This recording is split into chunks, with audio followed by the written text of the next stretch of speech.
Hi guys, Troy at the Full Setup here, back for another video for you, and today we are going to be doing a memory review because the lovely guys at Crucial have sent me over 16GB of Ballistic Tactical Tracer RGB memory. Now it's not only available just in 16GB kits because memory is expensive at the moment, they also sell it in single 8GB sticks so you can add it at a later date. As for speed, it's available in 2666 MHz and 3000 MHz. Now I have the 2600 kit and that's what I'm going to refer to it as throughout this review because it's very hard for me to sell those sixes without screwing it up. So we will start the review off in a second by showing you around the memory. We're going to have a look at the RGB, the lighting software as well. We're then going to do some tweaking and overclocking. I'm going to show you some AMD and Intel results, and then we're going to benchmark it on a Ryzen 2600 MHz as well, and then I'll come back and give you my final thoughts on this empty box in here. I couldn't be bothered to take it out. So as you can see, the Tactical Tracer is some very good looking memory indeed. I wasn't really thinking I'd be that keen on the silver at first, but it does reflect the RGB lighting quite well and will blend into any system. Now this is taller memory, so don't expect it to clear all coolers, but I imagine if you're buying lots of flashing RGB memory, you're probably going to be using some form of AIO or closed loop liquid solution. But if you were going for an air cooler and you did want to populate all 4 DIMM slots, I would maybe look at CryoRig's universal coolers as they have 0 RAM interference. Now, as well as the silver finish, we have the Ballistix logo on the side, which I don't mind, but on the top, on the light bar, we have a Ballistix logo.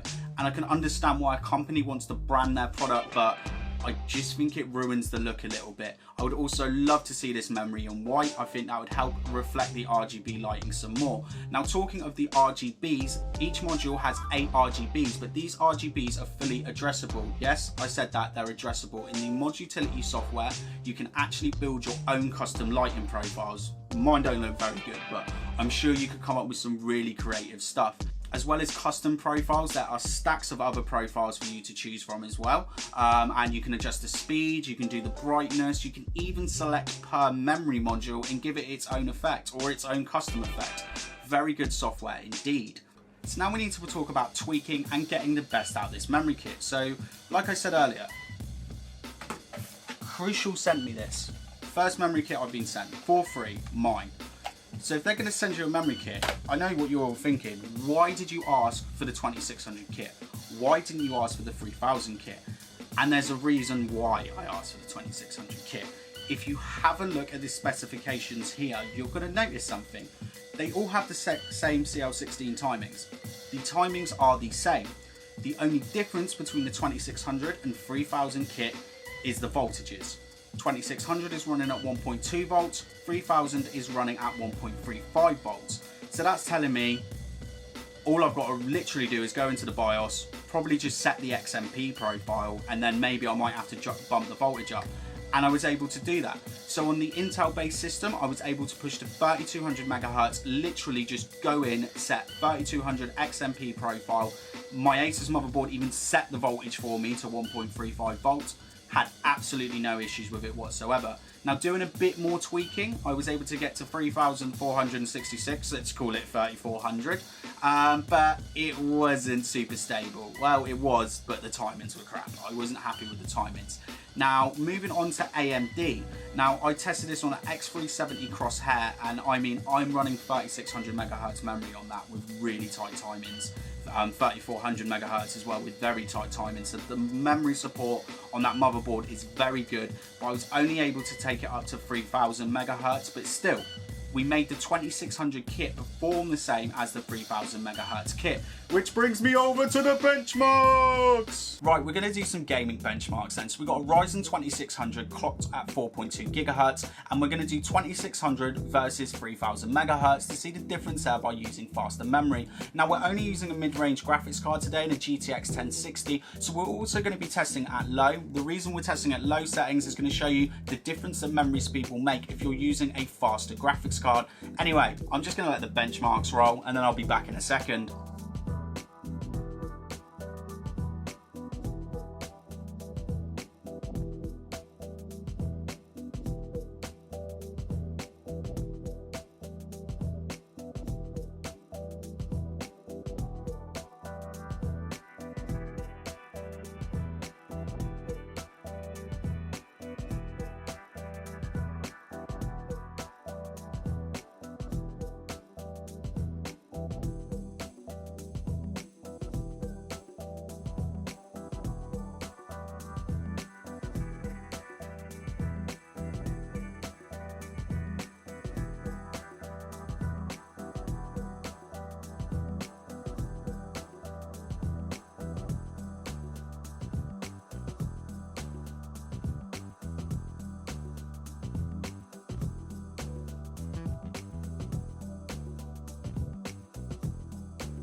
So there are the benchmarks then, and you know what, the funny thing is, I've had a lot of people come to me with, say, a mid-range graphics card, a 1060, a 580, talk to me about Ryzen and saying, do I need the faster memory? And I've always just sort of said yes.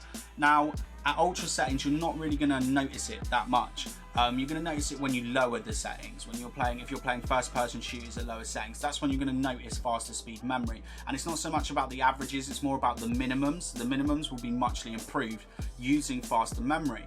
Now, that makes you think, well, do you need to spend more on faster memory if you're only on mid-range hardware? Well, I would still take the investment while you can. You know me, I'm not one for future-proofing, but the graphics card is the product that you change the most in your system. So your memory kit's probably going to be there way longer than your graphics card will be. So having that faster memory ready for it, I would definitely recommend. But let's get back to the tactical tracer memory. Pros and cons, because we're going to start with the cons. Numero uno, number one, we already talked about it earlier, that logo on the light bar, it's got to go. It shouldn't be there. Now, I understand why people want to brand their products. It's got a logo on the side of the memory. I understand when you're at like something like a Computex or a CEX, you want everyone to know that it's your product. But they're already at your booth, so they know it's your product. This memory kit would look so much better without it, and I just think everyone watching is going to agree with me as well. So that's just the only big con for me. The other two cons, sort of minors, more like improvements and things that I would like. So the first one is, like I said, it'd be great if it was available in white. White really reflects RGB colors. Like this PC, when I've got all the effects going, because it's all white interior, it just looks fantastic. It's like a chameleon, it just takes all the colors. And then also, again, on lighting, doesn't have Aura Sync, so I can't sync it up with any of my Asus motherboards, but that leads me straight onto the pros, because the mod utility, I absolutely love the mod utility. The amount of customization you can do on it, you know, separate dims you can set, you can do individual, you can build your own profiles, so you can just custom RGB it to the hell. Comes with loads of profiles as well. You can do speed, brightness, there's so many different options, as you'll see in a minute. Other massive pros as well, 2600 megahertz kit overclocks to 3200 on Intel with just doing XMP, and 3000 on AMD, just doing XMP, sweet. Other pros, probably the last pro for me is that it's some of the cheapest RGB memory on the market. Now, I know memory's expensive as a whole, like you just can't get away from it. We can complain about it, but the fact is it's expensive. But as RGB memory goes, this is some of the cheapest, and I think it's also some of the most feature packed for its price as well. I think they've done, like I said, really good job on the software. And the other massive pro as well, that you can buy it in a single 8GB stick. Now, some games are going to run better on dual channel memory, so I don't suggest that you just buy an 8GB and never buy any more. But you can buy an 8GB 1 month, you can wait till your next paycheck, you can buy another 8GB, boom, you got yourself a nice little gaming rig. So there we go, yeah. Really happy with this memory. It's going to feature loads anyway on the channel over the next few months, because I've got quite a few RGB products to come. Massive thank you to Crucial for sending it out for me. First memory review today as well. I didn't want to get too technical, too geeky, so let me know if there's anything you would like in future memory videos. As always, if you like the video, tell me why. If you don't like the video, tell me why. And if you really like the video, make sure you subscribe. I'll be back with some more videos very soon.